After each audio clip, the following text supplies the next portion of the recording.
If anything in this program has raised concerns for you or someone you know, please contact Lifeline on 13 11 14 or lifeline.org.au.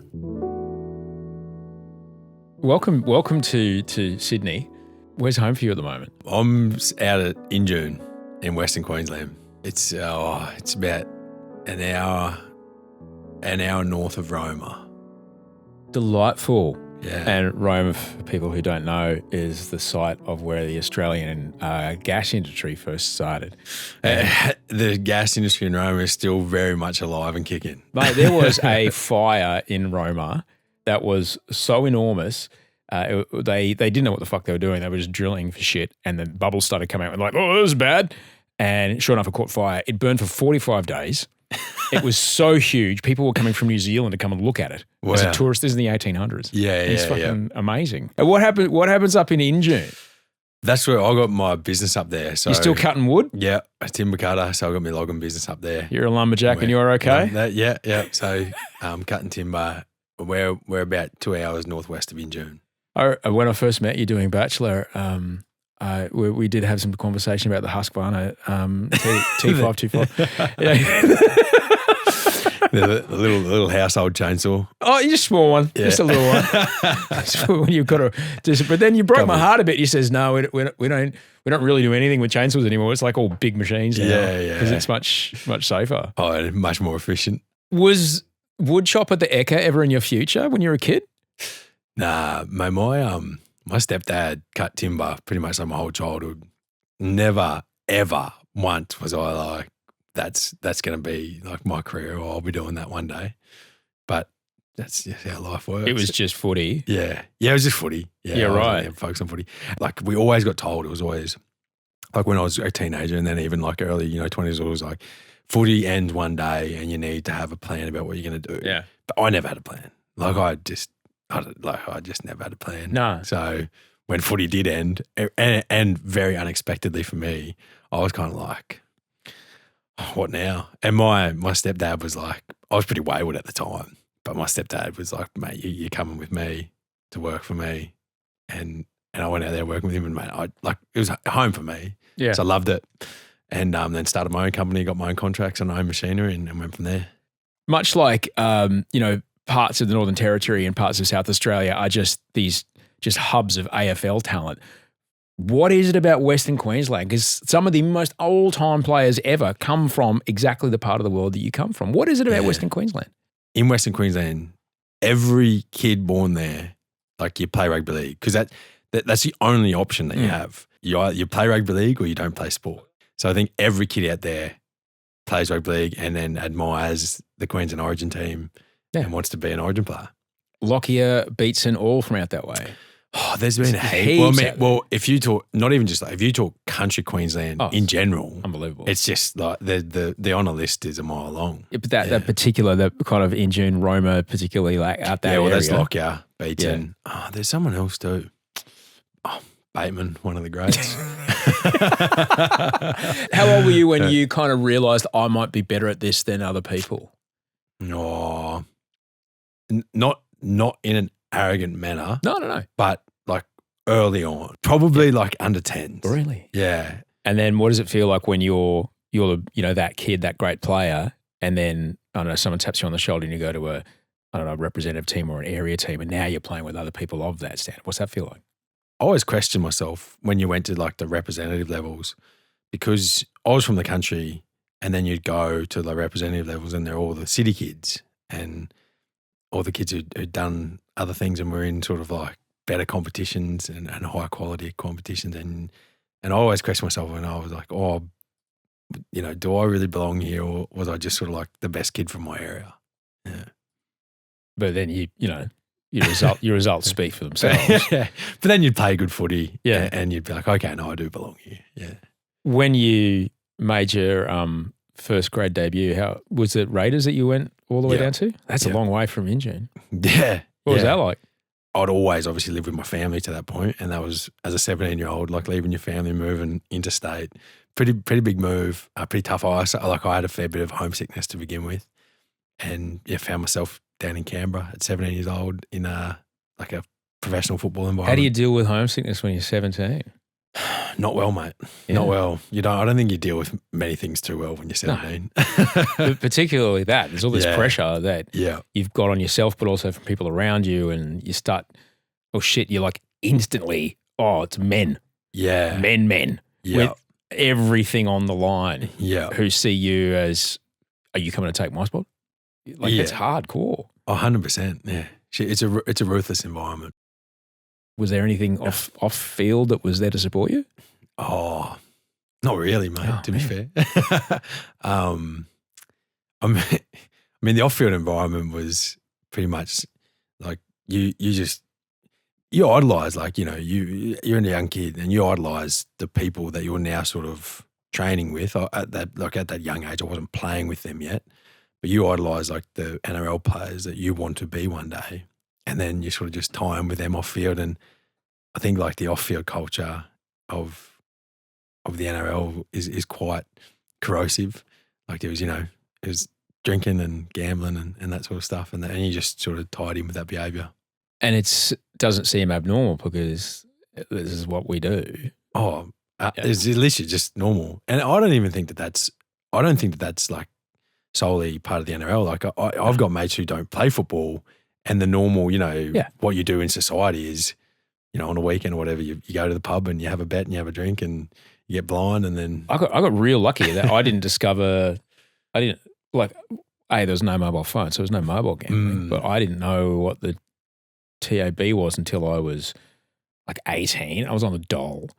And worst thing ever happened, won the first bet I put on. Worst thing ever. Yeah. And I thought, this is great. I can turn my doll check I can put zeros on it. This is unreal. Yeah. Didn't work out that way. And I figured out pretty quickly that it's not worth me taking the bus up to Indooroopilly to, put $20 across the bench there at the TAB cross my fingers and hope that race 8 at Doombin's going to pay out. Yeah. There's other ways that I can. In fact, I'm making money by not going there. Yeah. But that's not to say that me and gambling apps haven't had I'm sober, but once I got sober, it's still there. That's still that thing. That thing to go and escape to is still there. I had a fucking… Before they made it illegal, me and internet poker were, oh boy.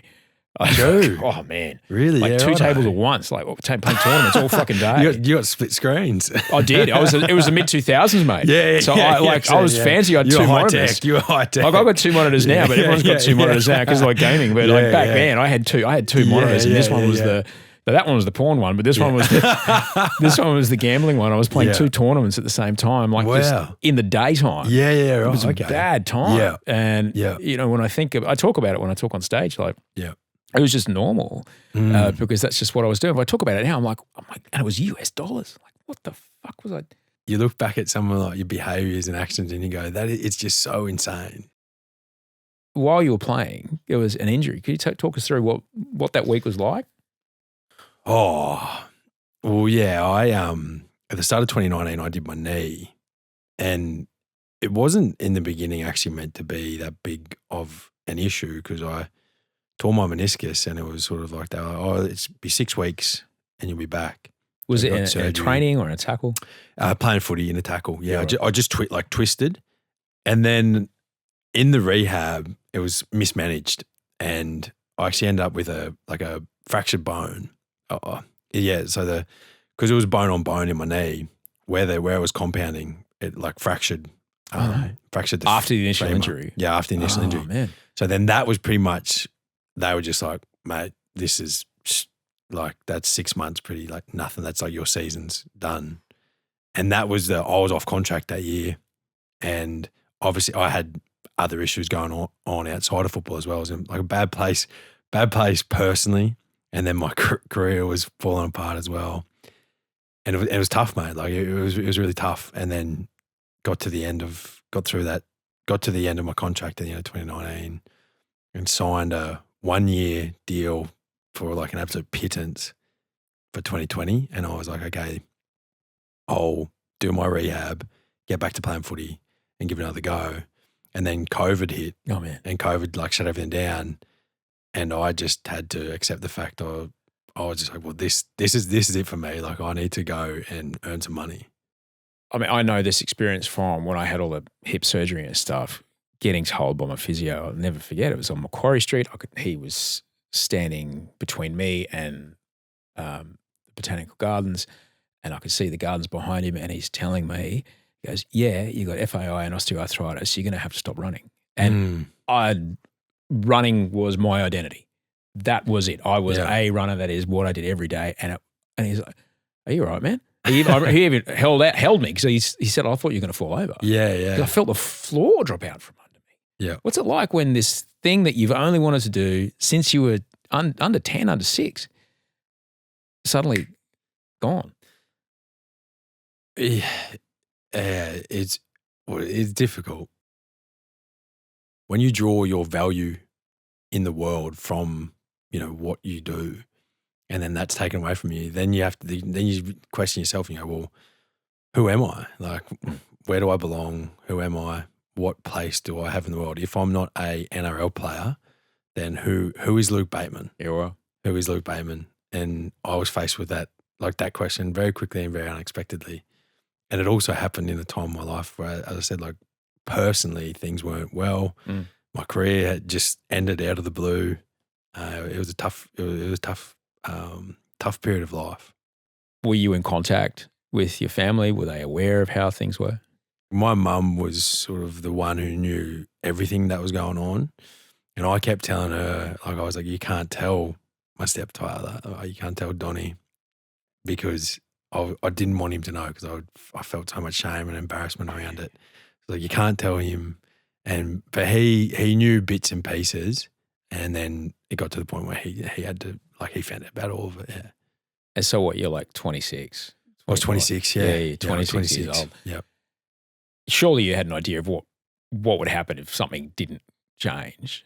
I was at the end of the tracks, and I got to the point where I said, this goes one of two ways, and I either end up with me in a coffin, or I have to change my life. Like that is literally the only two options that I have left ahead. Yeah. And I, having been in that position myself, unfortunately more than once, one of them takes a shitload of work. It's hard because when you're not in that space and you look at that, you're like, well, that is an easy choice. And it's very clear. But when you're in that place, you're bereft of hope. It truly, like the other choice is very appealing. Yeah. Is really appealing, because you're like, well, there is no hope. And going that way is a lot of pain, a lot of suffering, and who even knows if it's possible or what that looks like. Whereas I know what this looks like, and there's no pain there and there's no suffering there. Yeah, Yeah, you're describing it very, very. And that's right. Which is a lie. Let's be clear.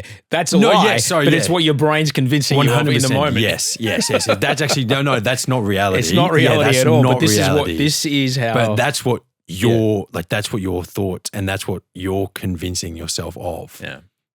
You still have a sense of reality to a degree, and that I was like, well, that's not appealing, because even though that's easier and that doesn't have pain, like it still isn't what I want. Yeah. So I had to make the tough decision to go the other way. I found out a therapist told me the word for it.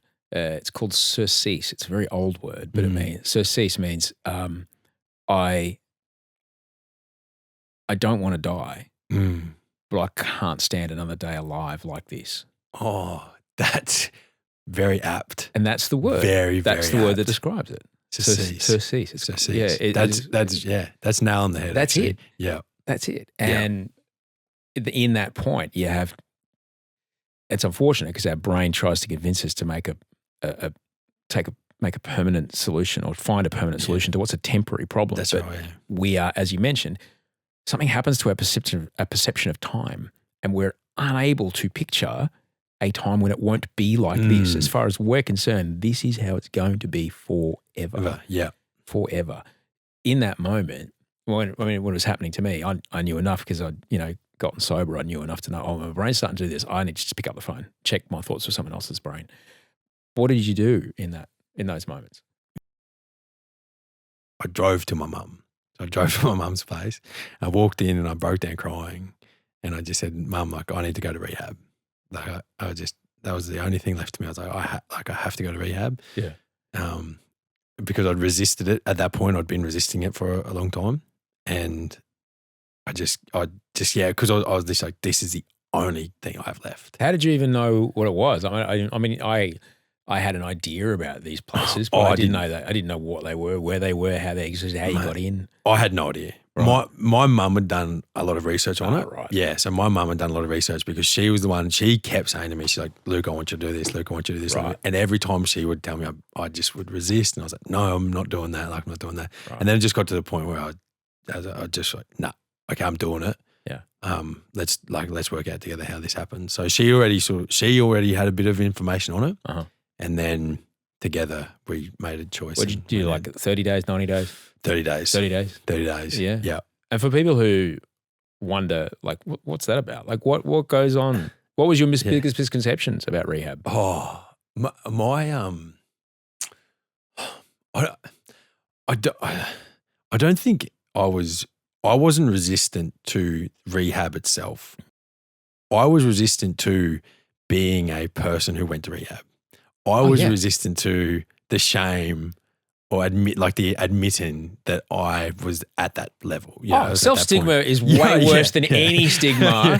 I'll give a fuck what anyone says. I'll say, I've had psychosis. I don't give a shit saying that because nothing you can say to me is worse than the shit I feel about myself. So exactly. I'll fucking tell anybody. Yeah. But I've done that. Like, I didn't want to, when I first offered the meds, I didn't want to take them because I didn't want to be the kind of person that needed to take them. Exactly. All right? And that was, I didn't want to get the help because I didn't want to be the kind of person that needed to get the help. Yeah, that's right. Yeah. Fucking, I am. Yeah, and I am too.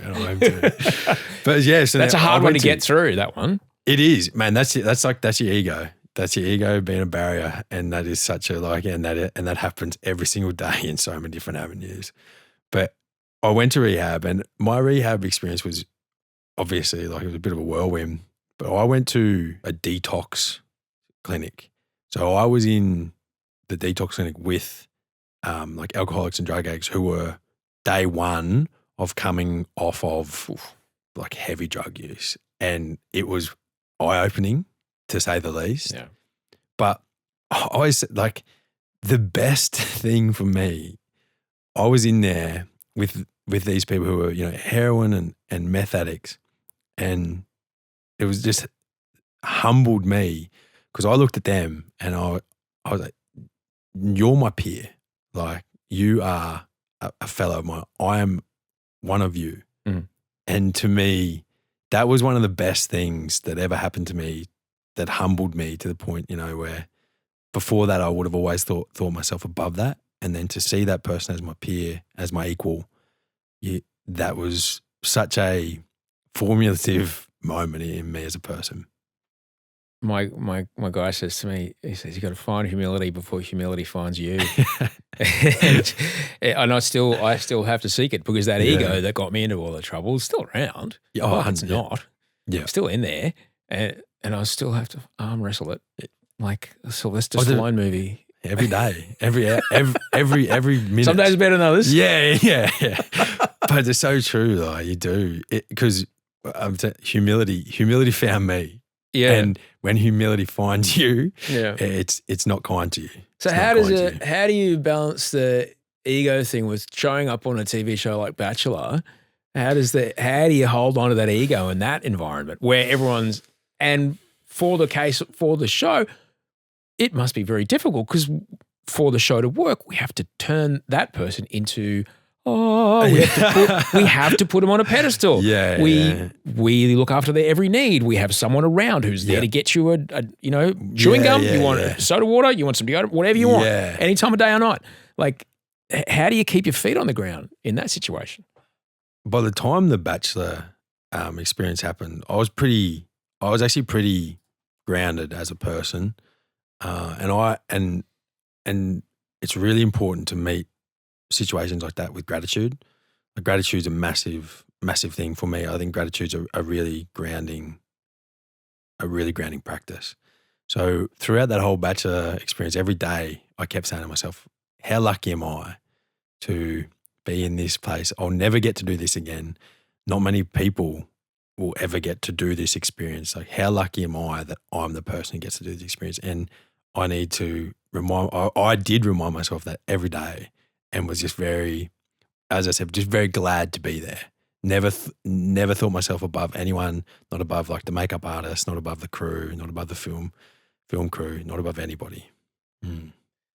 It was freaking nuts, that one. The one in Melbourne. I really liked the 3-batch version of it. I thought it was really fun. Yeah. I really enjoyed it. I have no experience in any other version. All right. So. I really liked it because it was our 11th season of that one, of Bachelor, and I had developed quite a degree of trust with the EPs and the showrunners. And because we did that whole part before bringing you guys in, all the stuff of getting everybody to talk about what happened that week used to happen in individual interviews. Yeah.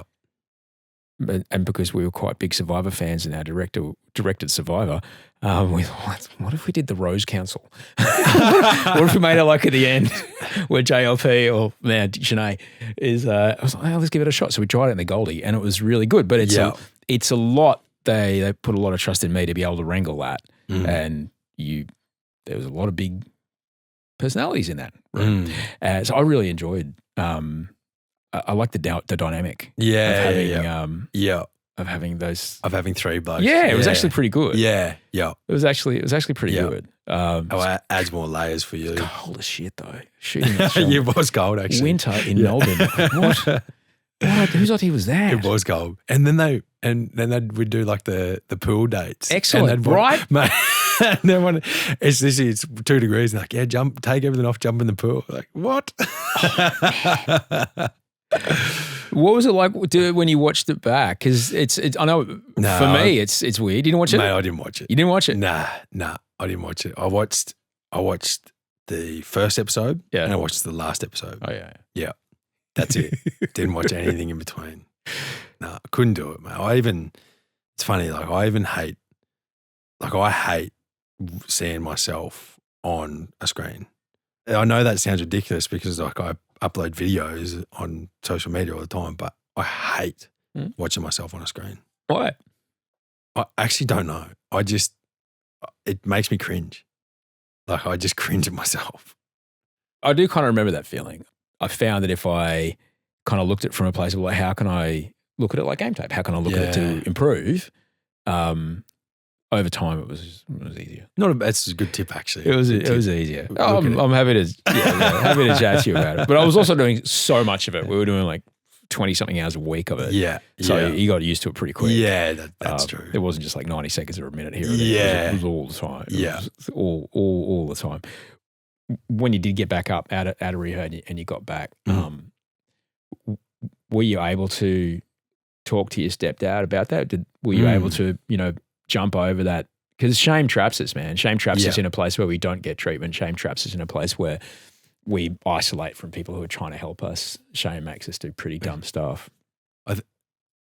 On that, I actually think shame is one of the major issues with men today. Like we as men have so much shame as a culture. Like we have so much shame around so many things. And I think, vulnerability and openness are like really, really lacking in today's world because men try to live 2 characters and really hide any weakness and vulnerability. And as you said, shame traps us. And that was a massive issue for me, was the shame that I felt. And when I did, like when I'd been through everything and I got out of rehab, me and my stepdad have talked about it multiple times. And it's funny, he's old school and he's just an old fella from Western Queensland. Grew up, he left school in grade 9, worked on cattle properties, first sort of 30, 40 years of his life before he went into logging. So he's just always been in hard physical labour his whole life, and is one of those men who like feelings. Whatever happens, you just shove it down and you get on with it. So he's a great man and a very open man, but he struggles to understand, and he really struggles to empathize with the situation because it's just so removed from anything that he's ever experienced or been a part of. And it's funny when you talk to him because you see him, like when you're talking about, you see him struggling to compute it. And he's just like, I just never understood how you just couldn't stop. You just, and he's just like, all you had to do was just not do it. And then, and you're just like, like you're not wrong. Yeah. You're not wrong. It's pretty simple. Good point. You just not do it. Good point. Yeah. So it's funny, but he does, like, as I said, like he does try and understand, but it's funny it's funny to see that difference in culture and upbringing. And that's the thing, though, where education of the family is so important when it comes to addiction. Just helping people understand that, they can't not do it because something has happened in their brain that, for whatever reason, it's now at a point where the choice, they can no longer make the choice. And they're not doing it because they don't like you or they don't love you or they don't believe you when they know they're going to die. They know they're going to lose everything. And even though they know that, it's still the best option they have. Yeah. Because not doing it is so painful. Yeah. And so bad that they will still do that thing. And a lot of families don't get understand that, which I understand. It comes back to how neurochemistry works, and it's Mother Nature didn't put us here to thrive. Mother Nature put us here to survive. Yeah. And when when your brain, when your circuitry says like, this is my survival mechanism, it overrides everything. Yeah. And even though that survival mechanism is what is killing you, when your brain is like, this is what keeps me alive. And that's what it is. It's like, this is my coping mechanism. This is my survival mechanism. Yeah. I need to do this to avoid like the pain inside of me. That's what I need to do to survive. Yeah. That's what gets me over it. It's like drinking water. Literally, exactly. And it's just like your brain just overrides. And no matter how much you're like, I don't want to do this, I know this is real life, your brain just goes, bad luck, buddy, we're doing that. And I love watching football and I fucking hate when those ads of and it's only men. It's like, you've got shit mates if they're not on mates bed with your fucking mates. I have good mates if you're not already in a chat with a fucking multi mates, and it's always the guy who's a loser by himself. Yeah. Or I've seen fucking ads where guys are going into war together in colourful suits, right? And it'll at the end. Yeah. Like, how fucking vulnerable are these people? Like $25 billion to, I think it was to April this year. Aussies are the biggest gambling losers per capita out of everywhere.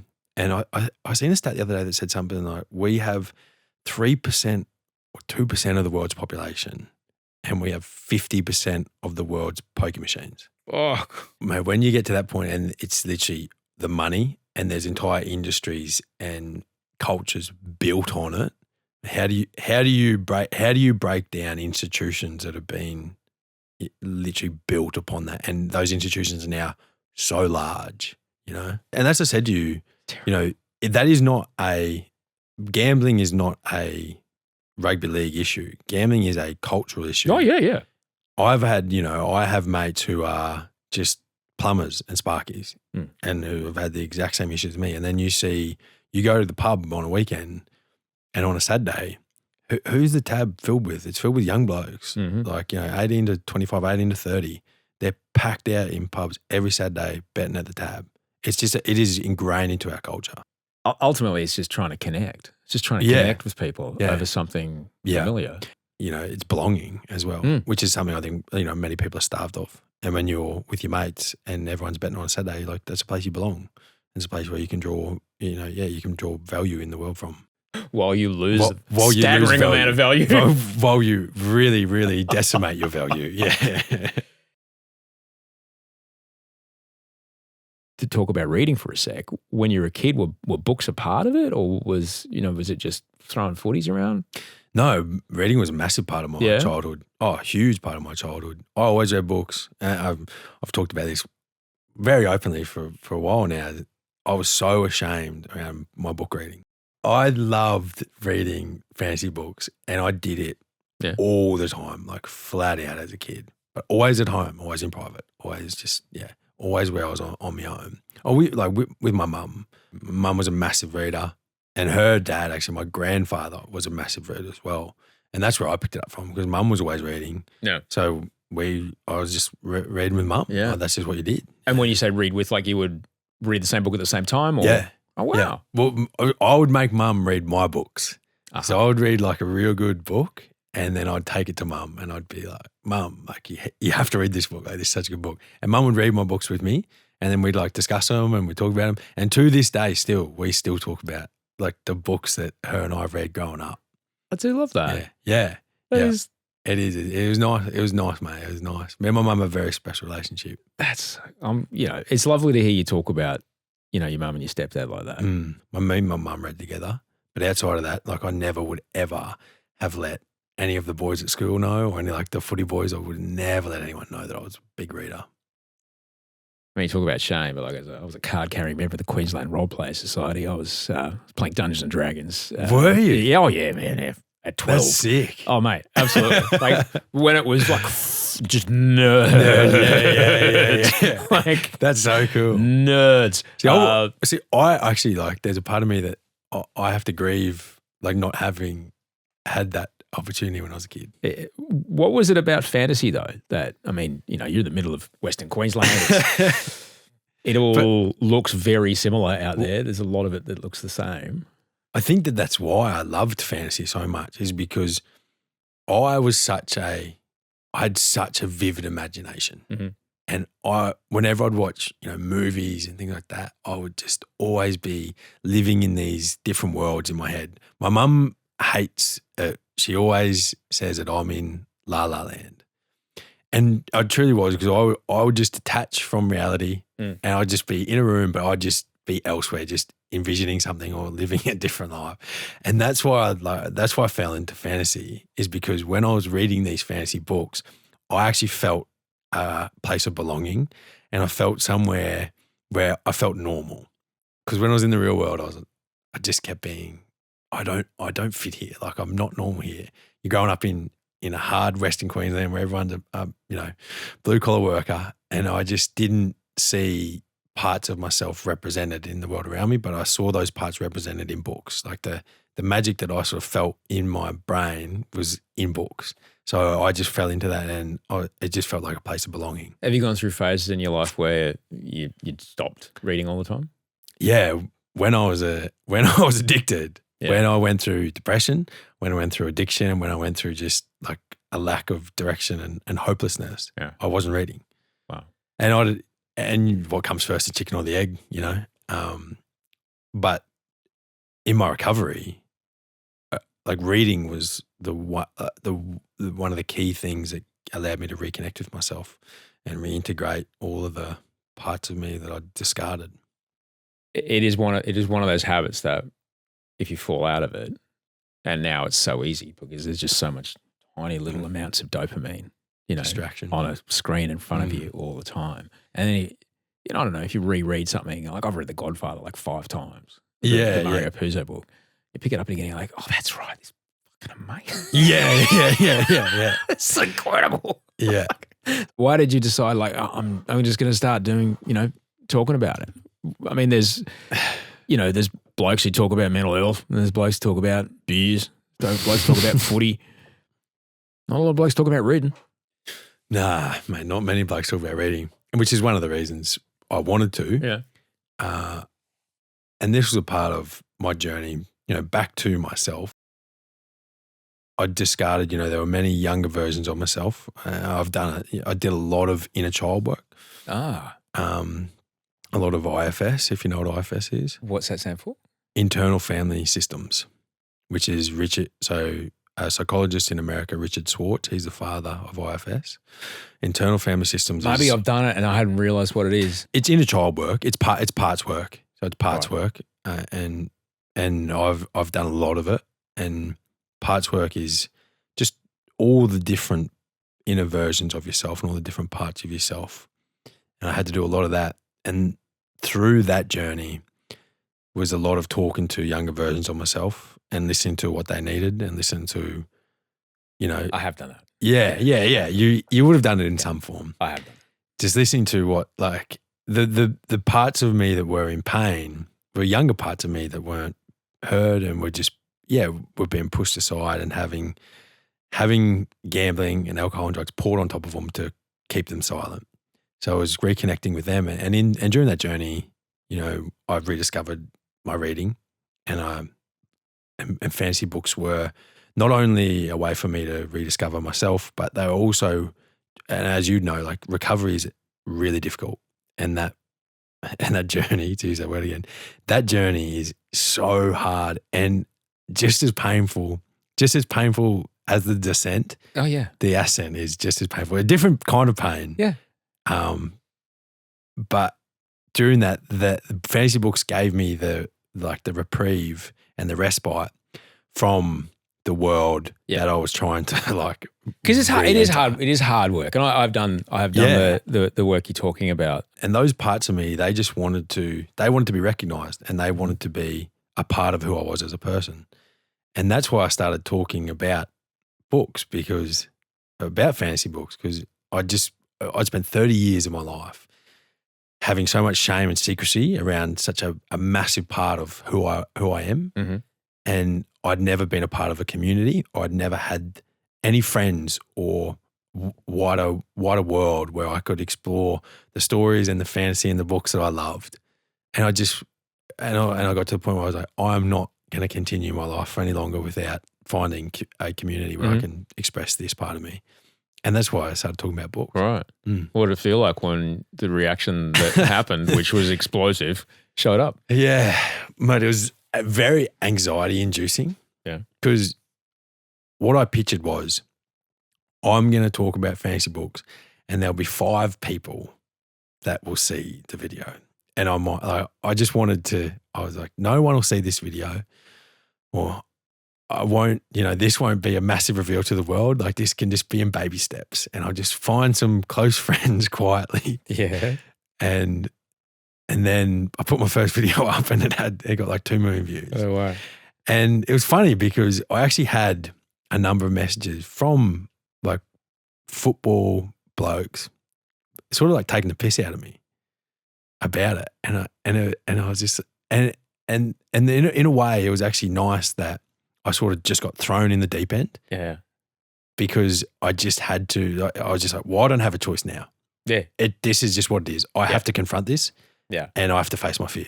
Yeah. And my fear was, I don't want people to know that I'm a nerd, And then I just got thrown in the deep end and it was like, you have to face this now.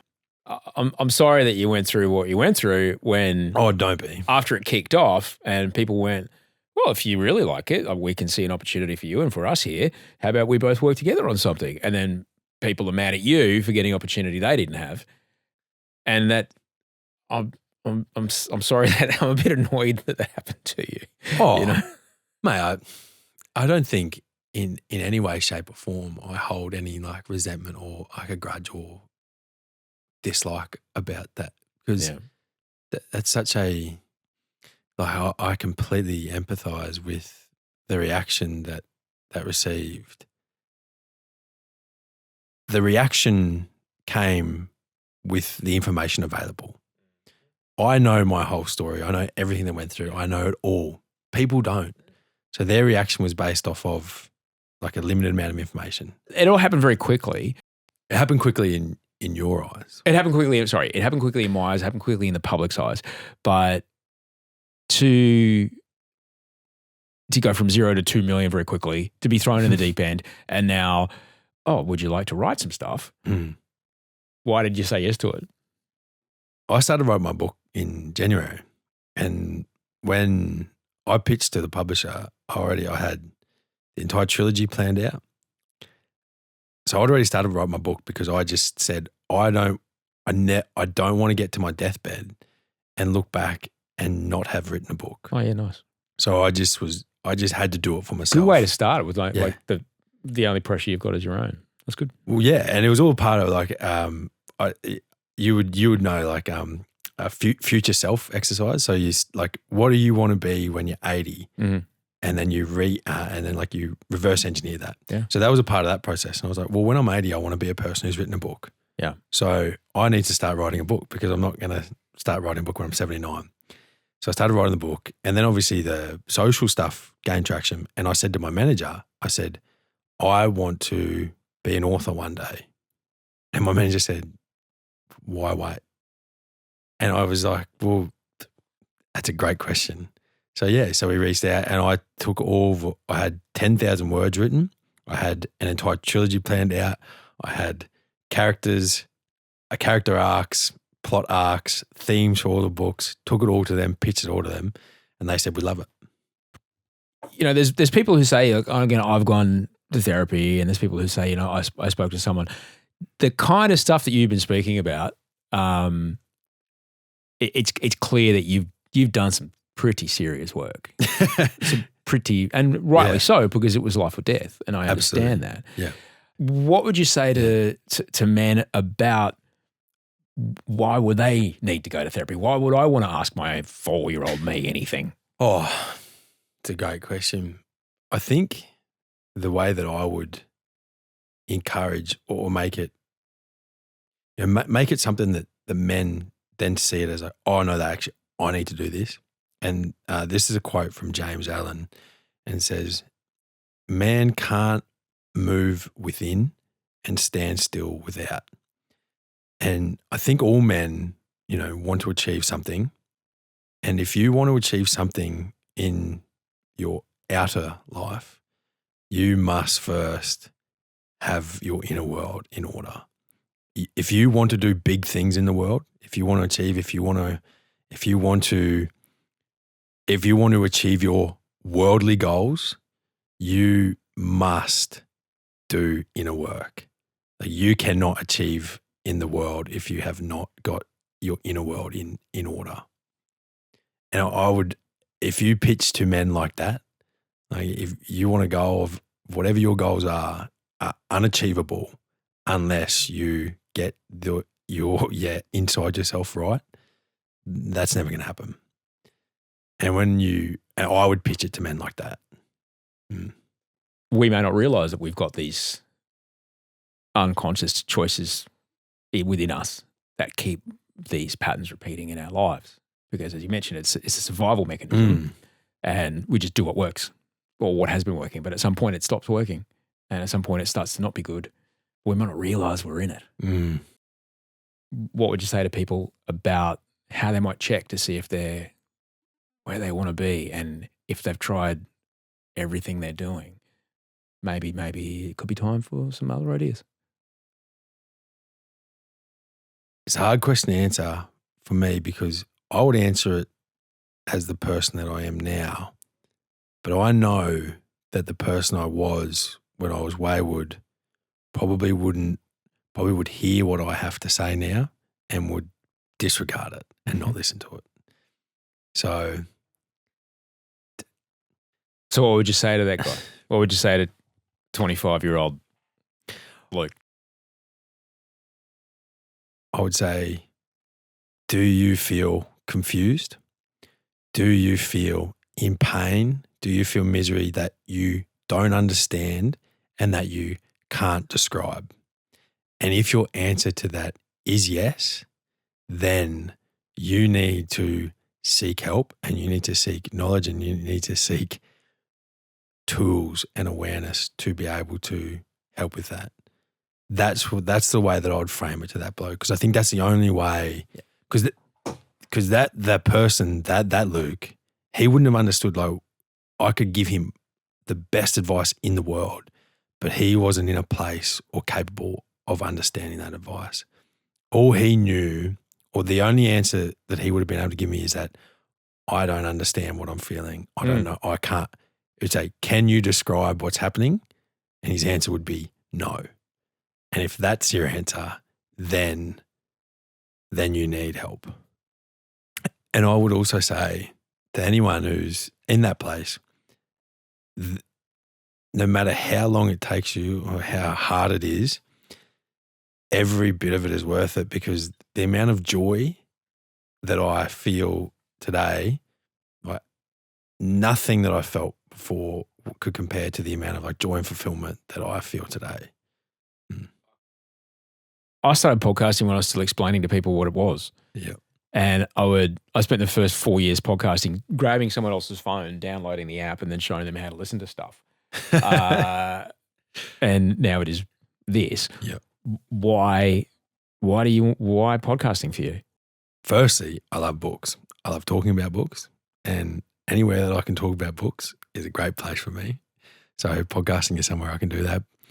But I struggle with online, you get a comment section, and it's really hard to talk in depth and discuss, like, have the conversations that you want to have in a comment section. Nobody ever has a conversation they want to have in a comment section ever. So, but not before fucking Trent 7766655 goes. Oh yeah, you probably got the fucking text, mate. Fuck, you're a bot. Fuck off. So podcasts is a medium where I want to create community and be able to like change people's lives and have long form conversation. A lot of reading though. Mate, reading's like breathing to me. So tell me, what time of day does your reading happen? I'm pretty much all audiobooks at the moment. Yeah. Because in the tractor, 10 hours a day. So I listen to audiobooks all day. And then I used to read paperback at night, but now that I'm writing my book, writing happens at night. Right. So it's all audiobooks. Right. I'm an aficionado of an audiobook myself. I always say to people, audiobooks are the best way to start reading.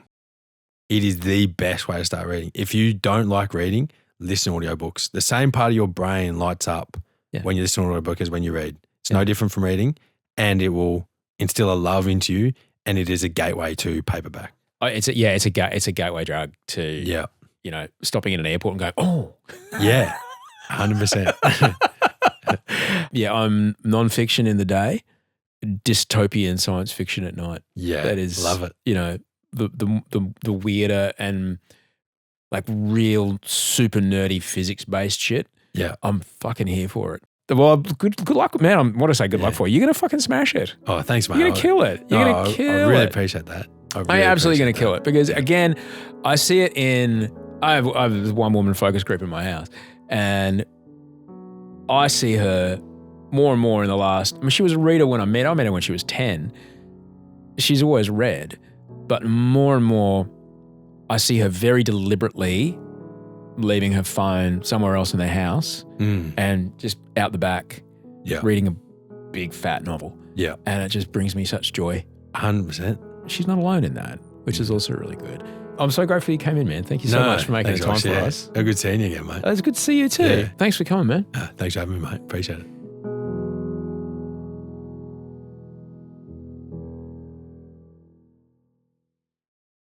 If anything in this program has raised concerns for you or someone you know, please contact Lifeline on 13 11 14 or lifeline.org.au.